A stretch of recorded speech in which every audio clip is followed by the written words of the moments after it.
Amen. Karibu katika sehemu hii ya 3 ya somo Yusufu akafanikiwa.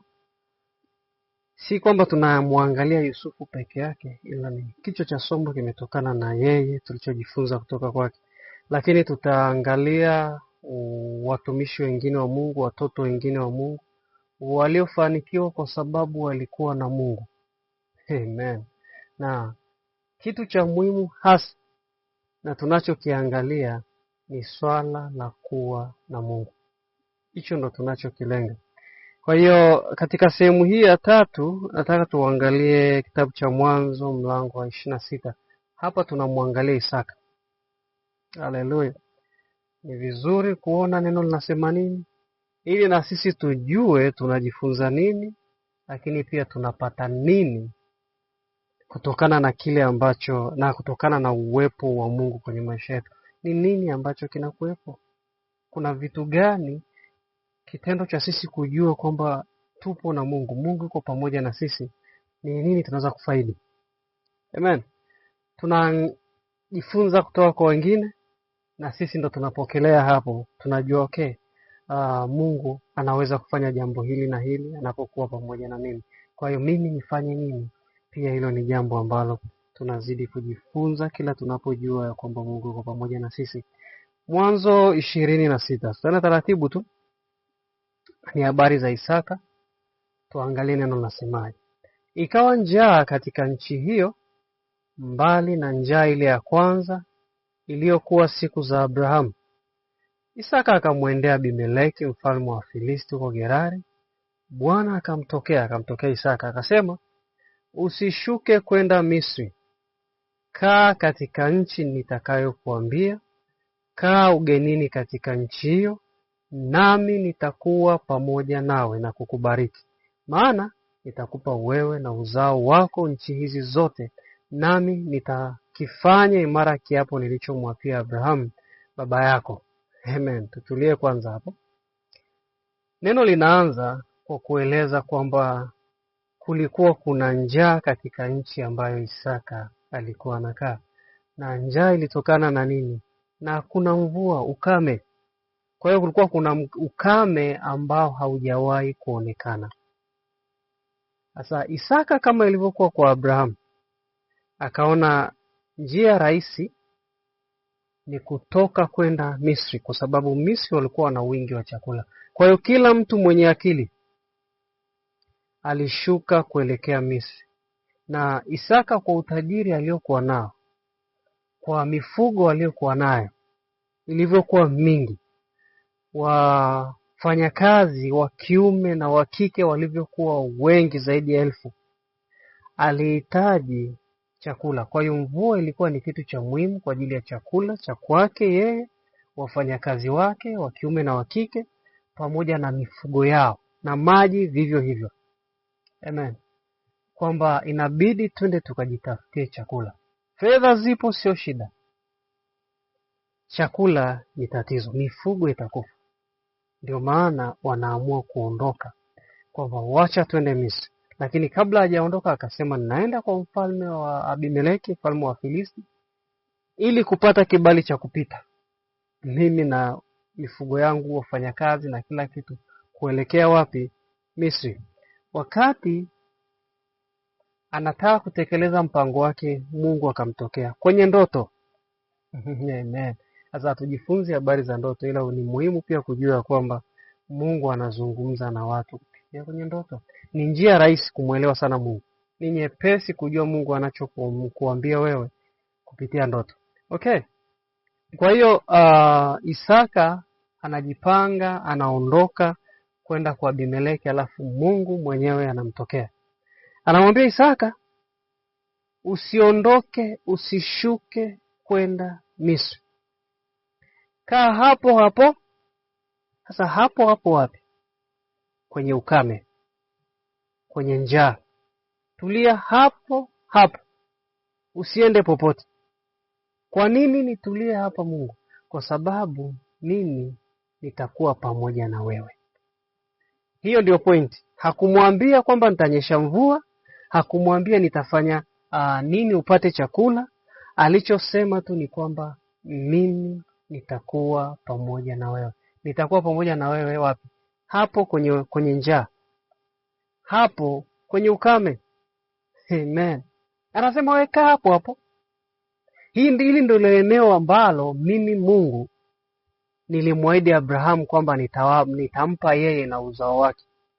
Kwa hiyo huna haja ya kulikimbia, kwa sababu ni wewe kukaa hapa ni mpango wangu. Amen. Kwa maana nyingine, ingekuwa Mungu anasema na sisi, angesema kwamba wewe kuzaliwa ni mpango wangu. Kwa hiyo tulia, nitakupatia mahitaji yako. Tulia hapo hapo, kaa hapo hapo, fanya biashara zako hapo hapo, fanya kazi zako hapo hapo, ajiriwa hapo. Una haja ya kwenda pengine, kwa sababu kuingia kwenye hiyo ofisi ni mpango wangu Mungu. Kwa hiyo Mungu ndiye anayekuwa tunasema responsible, muhusika mkuu kwenye kuhakikisha huyu mtu usalama wake upo, mahitaji yake yote na ya familia yake na wafanyakazi wake na mifugo yake na kila ambacho anahitaji kinapatikana. Kwa nini? Kwa sababu mimi Mungu ndiye niliyemwahidi Abrahamu ili eneo nitawapa watoto wake, na wewe Isaka ni mtoto wake. Kwa hiyo huruhusiwi kukimbia. Kaa hapo hapo, kwa sababu ukiondoka ina maana Mungu nitaonekana kwamba nilimwahidi Abrahamu kitu kibaya, eneo baya, mazingira ambayo hayawezekani, mazingira ambayo hata Mungu mwenyewe huwezi kusaidia. Amen. Kwamba mimi Mungu nilikuleta ulimwenguni, nitaonekana nimeshindwa, kwamba nilikuleta ulimwenguni kwa ajili ya kazi yangu, kwa ajili ya mpango wangu. Nitaonekana nimeshindwa nikikuacha uondoke katika ulimwengu huu, nikikwambia utoke hapo ukimbie. No, mimi ndo niliyekupa hicho unachofanya. Fanya, tulia. Lakini unapaswa kutambua kwamba unapobaki hapo mimi nitakuwa na wewe. Hicho ndo kikuu Isaka. Kwamba Mungu yupo na mimi hapa kwenye ukame. Mungu yupo na mimi hapa ulimwenguni. Kwa hiyo hakunileta kwa bahati mbaya. Hakunileta kwa hasira yake. Amen. Nipo kwenye hii kampuni, nipo kwenye hii kazi, nipo kwenye hii biashara, hichi ninachokifanya ni Mungu alinipa nifanye. Kwa hiyo Mungu yupo na mimi kwenye hichi ambacho ninakifanya. Hilo ni jambo ambalo ninapaswa kulitambua. Amen. Huna haja kuhangaika kwa sababu Mungu yupo na wewe. Ukianza kuhangaika huku unajua Mungu yupo na wewe, ina maana unataka kuonyesha kwamba Mungu ameshindwa kufanikisha. Ameshindwa kukustawisha. Umeshindwa kufanikiwa. Lakini sasa jambo moja ni hili. Isaka aliambiwa usiende huko Misri. Kwa maana nyingine Isaka alikuwa na uamuzi, angeweza kwenda ama akamtii Mungu akabaki. Sasa ndipo shida kubwa inapokuja kwa watu wengi. Si kwamba Mungu hafanyi. Si kwamba Mungu hataki kutenda. Changamoto inakuja ni maelekezo. Mungu amekuambia ufanye nini na wewe unafanya nini? Je, unafanya kile ambacho Mungu amesema ufanye au unafanya kile ambacho unaamua wewe? Ni issue nyingine. Haleluya. Kwa hiyo watu wengi wanaomba Mungu awasaidie kwenye vile ambavyo wanafanya wao, sio vile ambavyo Mungu amewaambia afanye. Amen. Okay, tumchukulie Isaka. Mungu kamwambia kaa hapo hapo, baki hapo hapo kwenye ukame, kwa sababu niko pamoja na wewe. Isaka angeamua kuondoka aende Misri. Alafu akiwa Misri anaenda njiani akutane na majambazi.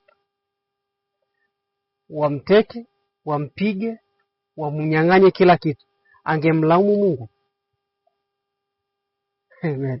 Sasa ingekuwa ni mtu mwingine, ingebidi amlaumu Mungu. Mungu, mbona umeniacha? Mbona umenitenga? Mbona umeficha uso wako? Mbona uko mbali na mimi? Mungu alikuambiaje tangu mwanzo? Alikuagiza ufanye nini? Alikuambia ukae wapi?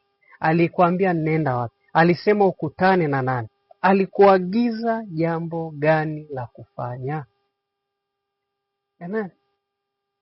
Hallelujah. Changamoto ndipo hapo ilipo. Si kwamba Mungu hayupo na wewe. Si kwamba Mungu hayupo na mimi. Changamoto inakuja ni kwamba kutenda kile ambacho Mungu ametuagiza ili tufanikiwe na kustawi. Watu wengi wana kitu wanaita kutumia akili. Sasa vitu vingi Mungu anavyoagiza haviingia akilini. Ukitumia akili utapotea. Mfano, upo kweli tuseme maeneo ya wafugaji. Uko Masaini huko au Sukumani. Alafu hakuna mvua, ni ukame. Kwa hiyo mifugo imeshaanza kufa ya majirani, ya kwako ndo imeshakonda, inasubiriwa kufa. Alafu ukasikia kwamba wilaya ya jirani wana maji ya kutosha tena ya kumwagilia. Kwa hiyo kule hakuna ukame. Majani hapo ya kutosha, naona mifugo maji pia yapo kwa sababu wao wana maji. Je, wakati watu wengine wanahama wanaelekea huko na mifugo yao, wewe utaenda au hutaenda? Nitakwenda hata kama ni mimi. Okay? Hiyo ni akili yangu. Sasa Mungu anatokea anasema ima usiende. Na hapo ndipo shughuli inapokuja. Kwa sababu unaona jinsi kulivyo na ukame. Jinsi mifugo yako imechoka, imekonda. Na unaona jinsi misafara ya watu majirani wamekwisha kuondoka, wanaelekea huko kwenye wilaya ya jirani ambayo ina vyakula vya kutosha. Na pengine wengine wameshafika, wanakupigia simu kukuuliza uko wapi, mbona hatukuoni? Huku chakula ni cha kutosha. Wenyeji wa huku ni wazuri. Wametupokea na kutukatia maeneo ambayo tunaweza tukakaa kwa muda tukalisha. Maji yapo. Amen. Alafu Mungu amekwambia ima usiondoke hapo ulipo. Mimi niko pamoja na wewe. Wewe unafikiri hicho ni kitu kinachoingia kwenye akili? Haiingii kwenye akili, inataka imani, sio akili. Sasa kwa sababu ya Wakristo wengi kutumia akili na sio imani, wameacha kumsikiliza Mungu na maagizo yake. Kwamba ninajua kabisa Mungu ameniambia hii fedha nilionayo ya mwisho nisile, nimpe fulani. Lakini nina mahitaji haya na haya na haya, nikimpa vipi kuhusiana na mimi? Vipi kuhusiana na familia yangu? Swali linakuja, ni nani aliyekuambia utoe 10,000? Ni Mungu. Toa. Achana na mambo mengine. Kwa sababu anayekuambia toa, yeye ndiye anayejua nini cha kufanya. Kwanza anajua una familia. Anajua mahitaji yenu yote na changamoto mlizonazo, anajua zote. Anachotaka ni wewe muamini, utekeleze kile ambacho amesema. Kwa nini? Kwa sababu yupo na wewe katika hali hiyo, na haujui kwamba nitakapotoa hii 10,000. Amen. Huyu Mungu aliyeniambia nitoe, kuna kitu gani atafanya? Amen. Kwa hiyo habari njema ni hii. Tii kile ambacho Mungu amesema. Sio kile ambacho kinaingia akilini. Fanya kile ambacho Mungu amesema, sio kile ambacho kinaingia akilini. Ukiishi na kuenenda na kutenda vile ambavyo unaona ndivyo vinaingia kwenye akili yako, hautaweza kwenda na Mungu. Utashangaa changamoto baada ya changamoto, changamoto baada ya changamoto. Kwa nini? Kwa sababu unafanya vitu kwa akili yako na si kwa maelekezo ambayo Mungu amekupa. Isaka alikuwa anatumia akili kwenda Misri, kwa sababu kulikuwa kuna chakula cha kutosha, mifugo yake, wafanyakazi wake pamoja na yeye. Lakini Mungu akamtokea akamwambia usiende, mimi niko pamoja na wewe. Kaa hapo hapo kwenye ukame. Kwa hiyo akatoka katika hali ya kutumia akili, akaanza kutumia imani. kwamba nitakaa kwenye hii nchi kwa sababu Mungu ameniambia nikae. Ina maana hii kwamba kama Mungu ameniambia nikae kwenye ukame na yeye yupo pamoja na mimi kwenye ukame, ina maana mimi na yeye tunashiriki ukame, basi ana mpango wake. Haiwezekani nikafa na njaa kwa sababu anajua ya kwamba ninatoka hapa kwenda kufuata chakula. Kwa hiyo kama ameniambia nibaki ni kwa sababu ana mpango wa kunipa chakula. Anajua ninatoka hapa kwa ajili ya wafanyakazi wangu na mifugo tulionao ikapate chakula. Kama ameniambia nibaki ni kwa sababu ana mpango tayari upo mezani wa kuhakikisha mifugo yangu inapata chakula. Wafanyakazi wangu wote wa kike na wa kiume na familia zao wanakula na kushiba kila siku. Amen. Mungu atafanyaje? Sijui, lakini amesema yuko pamoja na mimi. Amen. Kama Mungu amesema yuko pamoja na wewe, ngoja tusome kwanza tena kidogo alichokisema alipomwambia niko pamoja na wewe. Alisema ni tuanze lakini mstari wa 2. Bwana akamtokea akasema, usishuke kwenda Misri. Kaa katika nchi hii nitakayokuambia. Kaa ugenini katika nchi hiyo. Nami nitakuwa pamoja nawe. Nitakuwa pamoja na wewe kama utakaa. Na kukubariki. Maana nitakupa wewe na uzao wako nchi hizi zote. Nami nitakifanya imara kiapo nilichomwapia Abraham baba yako. Kwa hiyo anasema hivi, kaa hapo nitakuwa pamoja na wewe. Nikiwa pamoja na wewe ninakubariki. Kwa hiyo ukiwa pamoja na mimi unanibariki kwenye ukame. Nikiwa pamoja na wewe hapo nilipokuambia ukae, baraka zangu zitafanya kazi kwa sababu nimekuagiza hapo. Kazi ni ukiwa kwenye kazi niliyokuagiza uifanye, nitakubariki kwa sababu umetii. Yaani upo pale ambako mimi Mungu nimekuagiza. Kwa hiyo baraka zangu zitafanya kazi katika kile ambacho nimekuagiza ufanye. Kwa hiyo Isaka, kaa hapo kwenye njaa. Hapo usiende mahali popote. Mimi niko pamoja na wewe, nitakubariki. Baraka yangu itafanya kazi kama utabaki hapa. Lakini kama utakimbia kwenda Misri umetumia akili zako, ina maana akili zako zitabidi zikubariki, sio mimi. Amen. Isaka alikuwa na uchaguzi wa baraka za Mungu au wa baraka za Misri. Niende nikabarikiwe Misri ambapo kuna chakula na kila kitu, ama nibaki nibarikiwe na Mungu hapa kwenye ukame, na sijui atanibariki kwa namna gani, na sijui atafanya nini. Sijawahi kumuona akifanya, sijawahi kukutana naye, na ni ndoto nimeota. Ni ndoto. Angekuwa Mungu amenitokea hapa nikamuona, ningesema nilikutana naye, najua sura yake, kwa hiyo hata akinidanganya nikimuona mahali nitajua ni yeye alinidanganya. No, sijamuona. Ni ndoto. Nimesikia sauti kwenye ndoto ikizungumza na mimi kwamba nisishuke kwenda Misri, atanibariki. Amesema yeye ni Mungu, atanibariki. Ili baraka impate Isaka. Na unaposikia baraka ni afya, mafanikio ya fedha na uchumi, mali na kila kitu. Kwa hiyo aliposema atambariki ni kwa kila kitu. Ukisikia baraka ya Mungu inagusa kila kitu kwenye maisha yako. Amen. Kwa hiyo ina maana Mungu anamwambia kaa hapo, alafu chakula chako utakipata tena kwa wingi, sababu baraka ya Bwana utajirisha. Mithali 10:22. Baraka ya Bwana inatajirisha. Kwa hiyo ina maana utatajirika kwa vyakula, utatajirika kwa mifugo. Badala ya mifugo kufa, haitakufa tena. Kwa nini? Kwa sababu umenitii ukabaki hapo, na hapo ndipo baraka zangu zilipo. Kumbuka, anamwambia hivi, nitakupa wewe na uzao nchi hizi zote, nami nitakifanya imara kiapo nilichomwapia Abraham baba yako. Kwamba Abrahamu aliambiwa na Mungu kwamba lile eneo ambapo Isaka alikuwepo ni la vizazi vyake. Kwa maana hiyo anamwambia eneo hili ni eneo la baraka kwa vizazi vyako.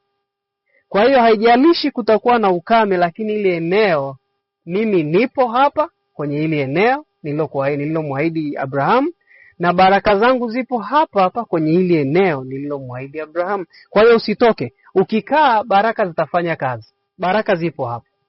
Ukikaa kwenye hiyo ofisi niliyokuambia ukae, baraka zangu zipo hapo hapo, zitafanya kazi. Ila ukianza kuhangaika hazitafanya kazi. Ukifanya hicho kilimo nilichokuambia na ufugaji, labda ufugaji niliyokuambia, labda biashara fulani niliyokuambia, amen, baraka zangu zipo hapo. Kwa hiyo kaa hapo, fanya kile nilichokuambia ufanye, ili baraka ziweze kufanya kazi. Amen. Tutaendelea katika sehemu ya 4 ya somo hili kuangalia nini matokeo ya Isaka kukubali kubaki kwenye njaa, kwenye ukame. Mungu alivyosema yupo naye, ni nini kilitokea. Amen. Tukutane sehemu ijayo. Hallelujah.